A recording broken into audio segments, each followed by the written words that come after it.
What is up, folks? This is Mr. Walker here coming to you with our next lesson. We are talking about medians. So that means that we have another line and a new point of concurrency that we are going to be talking about.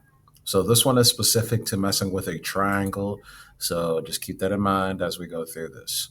So a median of a triangle is a segment from the vertex to the midpoint of the opposite side. So we are going to be drawing a line from one of these respective vertexes, aka the corners, to the midpoints of the other side.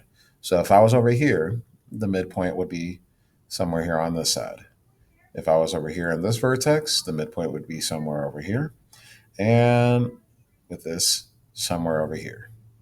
Now, it does take for us to first find which side that we're going to mess with, and then we will be able to make our median. So I'm going to go hook up our camera. We're going to go take a look at it there, and then we'll come back. All right, folks, we are going to be constructing a median. Now, the median actually has a little bit in common with our perpendicular bisector instructions. So for the first part of this will seem similar to what we did. All right, this time I'm going to use our slider compass. So what I'm going to do is we draw a triangle that's already done for us. We're going to select the side that we are going to be making a median. Now, to do this, we're going to go through, I'm going to use this bottom side for us. I put my circle, or if you're using the middle compass, you're going to put your needle point on the vertex that you are going to be making this median for. So we're making a median for this side, so we're going to first start off here. Then I'm going to take my slider, I'm going to slide it down, and I want to adjust this so it's about half, well, a little more than half the length of this line. So the whole line's right around here, eyeballing it, somewhere around here should be fine. All right, once I got that, I'm going to be making a arc coming above and below. So let's make sure that we got this nice and steady. Hold on so that you can go through and draw this.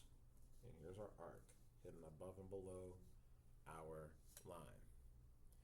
Now, not changing the size of this, we're going to go through and come to the other vertex, and we are swinging that same sized arc above and below. Perfect. Now that we got this, I take my ruler here and I line it up with that intersection at the top and the bottom. But this time we're not going to make a line. We're just going to make a point. We're going to mark a point on this side that is on our ruler at the moment. So, using our ruler just so we can make that point, that's where we're making that point for the median.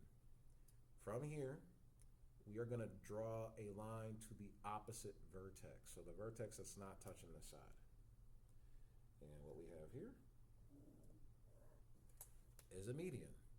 So it does combine the aspects of the perpendicular bisector instruction, where we have to go through and set this shape up for the guideline to make this point. But once we have that, we just have to draw it straight over to the opposite vertex. Okay, thanks for watching. All right, folks. So coming back, just a quick recap. We have to go through and look at this similar to what we did with our perpendicular bisector notes, because we're still trying to use that portion of the construction like how we have right here and here, so that we can find what the midpoint is. And once we do, we just draw ourselves a line from that midpoint to that other vertex respectively. Now, these arcs, it's best to make sure that you have that space so that you can create that line. Otherwise, it will be a little bit difficult going forward. All right, let's get into our next bit of notes. We're talking about the point of concurrency. So there are three medians in a triangle. The point where they intersect is called the centroid. So we got a line coming from over here to the midpoint of this side, from here to the midpoint of that side, and from here to the midpoint of that side. Now, this location here in the middle, this is what we have called the centroid. Now, the centroid sets up a couple bits of math that we have to keep in mind. So let's talk about what it really does. Now, over here on the theorem side of your paper, we have the concurrency of the medians of a triangle theorem. So the medians of a triangle intersect at a point that is 2/3 the distance from each vertex to the midpoint of the opposite side.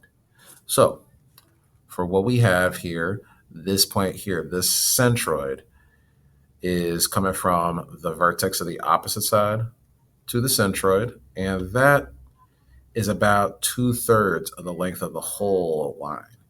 The other remaining part from the centroid down to the midpoint of the other side, that's 1/3. So it's best for us to go through, keep that in mind as we're setting up any math or any formulas that we're going to have to deal with. So below our example, we have, not below, well, below in our example, we have this triangle here, which they tell us T is the centroid. Now, for this, they want us to find QW, and they also want us to find SR. So QW is the whole line coming from here to the midpoint of the other side. So this line is a median. Now, from here to the centroid, they gave us 2/3 of the line. That 2/3 was 8. Now I need the other third. So if I look at 2/3, that means that there's really two parts here. So if this 8 is two parts, that means that half of it would be 4, and the other half would also be 4. So that means that 1/3 of this line that we don't have here from T to W, that's 4. So if I take that 4 plus the 8 from over here, the whole line is 12. So it's important just to have all this in the context so that we can find anything. Now, like I said, this line here, the median, comes to the midpoint of the other side. So our line here from Q to W, W would be our midpoint for this side here, SR. If that's the case, that means that since from 4 to W, not 4 to W, from R to W is 4, that means from S to W is also 4, which altogether means SR would be 8. So we just take the context from our definition so we can go and set up the math. No biggie, nothing too crazy. All right, let's get into our bottom part here. Now, when we're talking about the centroid of a triangle, this kind of mirrors what we have with our incenter. The centroid of any of these triangles is located inside of the triangle. It is legitimately the center of the triangle. So you have to keep that in mind. All right, let's get some math done here over on the right side of the bottom of your paper. We got this example here. Let's note a couple of things. First off, they want us to find NQ. So that means that we have this part right here. So that means that if I look at the whole line, I'm going from B, which is my vertex, all the way to N, which is my centroid. And then I'll go from there to the other side, Q, which is the midpoint of the other side. Now, just like we talked about last time, from B to N is 2/3 of the line. So 2/3 of the line is from B to N. And from N to Q is 1/3.